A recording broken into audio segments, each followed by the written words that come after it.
Jenny called me. It interrupted my screen recording. I have to go. Oliver's calling for me, and he's really sick, which is, I told you guys last night, I was up all night with him.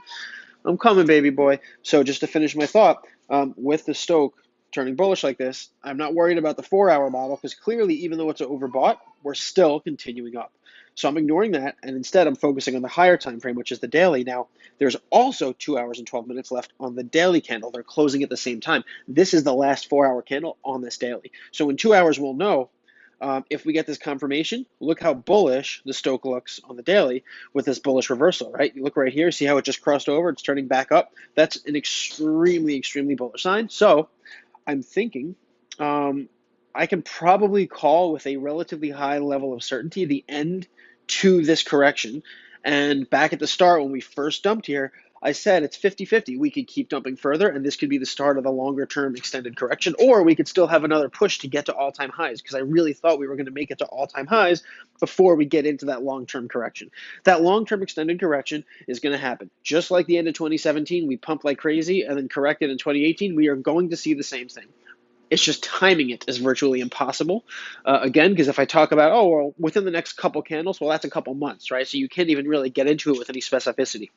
So at this point, within the next 2 hours, if this candle closes in the next 2 hours or after the next 2 hours looking this bullish on the 4-hour and the daily, at that point, right now I'm still 50-50. There's a 50% chance we still dump. At that point, I would say, all right, I'm probably getting up to 70 to 80% certainty that we're going to continue going up past the prior high. So well above 620.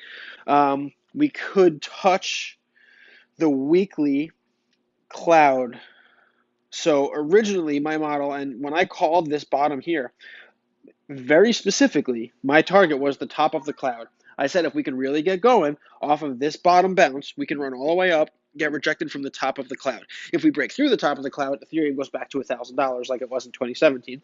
If we get rejected at the top of the cloud, that could be the start of the big long-term correction where we get rejected at the top of the cloud up here and then ride that cloud down, sort of like we rode the cloud up on the 4-hour, where I said, oh, look at the top of the cloud is the key support, right?